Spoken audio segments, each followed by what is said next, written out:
Good morning, hello, and welcome to another video. I'm finally making another one. Today I'm once again working on my car. I'm going to be taking off this flag from 4th of July. I'm going to be taking off that "you just got beat by a wagon" sign because, let's face it, I'm not beating anybody in this thing. I'm putting new struts in the front. I'm putting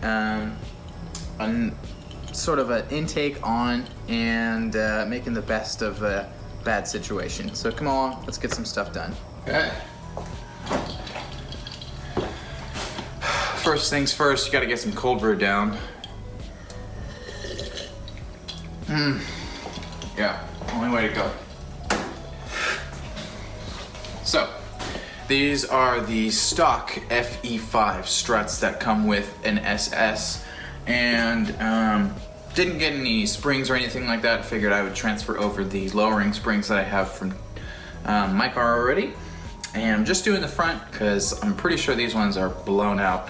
And if I gotta be honest with you guys, I went the cheap route last time, and I'm like, oh, well, what's the difference? I'm just gonna get some regular HHR shocks or struts and we'll be fine.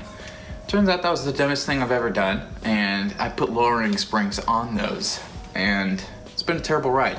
I've been going through obviously struts, I've been going through wheel bearings, I've been going through tires, I've been going through tie rods. It's just a super bad decision. So going back to stock, hopefully these are stiff enough. It doesn't seem very stiff, but you never know. Then I also have some tires right here. Also another cheap route as well. 245/45 R18s. The tires I have on here now are 245 40s, so a little bit more sidewall, just giving that a little bit better of a ride. But yeah, I'm gonna start getting this thing jacked up and moving right along.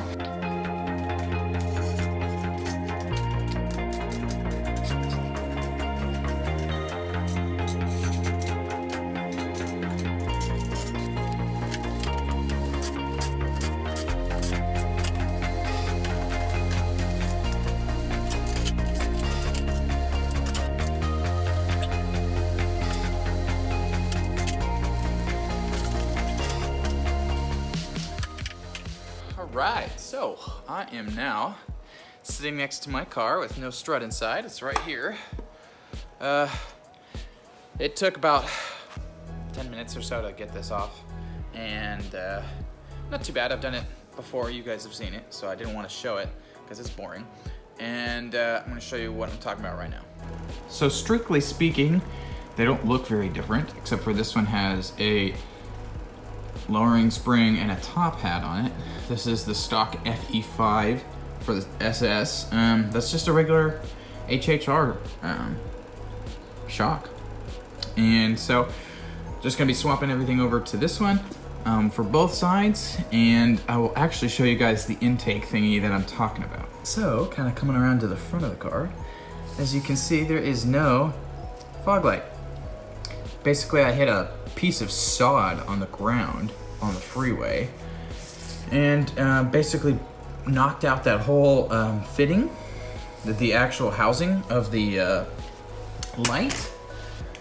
And so it literally broke out. The light was hanging down, and so I deemed it kind of a waste. And like the way it mounts to the inside of the bumper here, the tabs all broke off, so it's I can't even literally put a new one on unless I got a new bumper, which that's not happening. So I thought, you know, well, instead of just having nothing, I might as well make something out of this and turn lemons into lemonade. So I got this pipe right up there, okay? And I'm gonna attach that right here as an intake.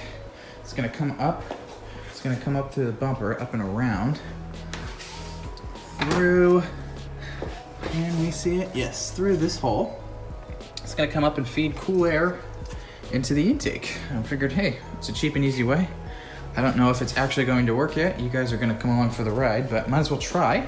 Should be a fun project. I'll keep you guys updated. Let's see where this goes. Also, I'm getting new tires, and these ones are pretty bad.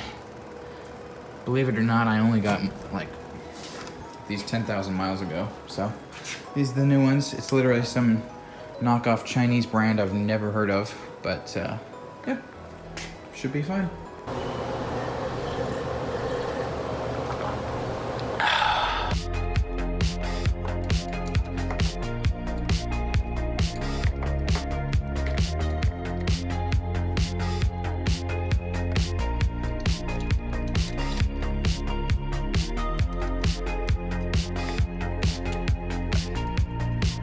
All right, so I skipped a lot of the boring stuff I've already done on camera before.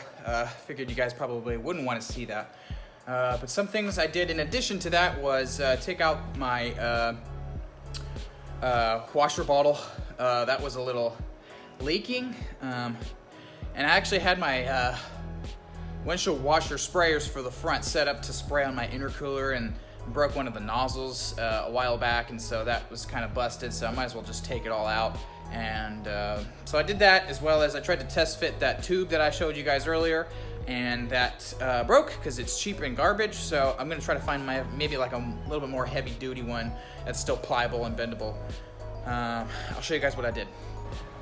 All right, so I picked up some flex tubing. It was actually like 45 bucks at Home Depot. And I fitted it, and so far it seems to be working. As you can see, it's right up and in there. That goes up and underneath, like this. Up and around the intercooler piping right here.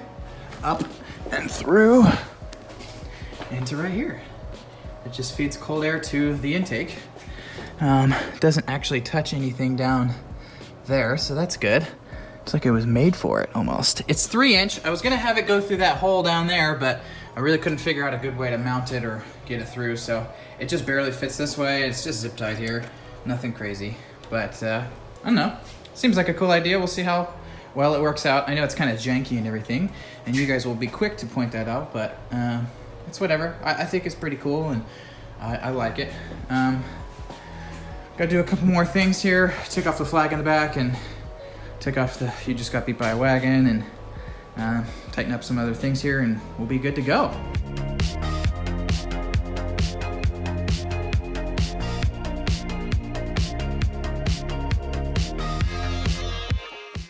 All right, so after going for a test drive, going to the hardware store, concluded that it wasn't really the struts, even though those weren't the right ones.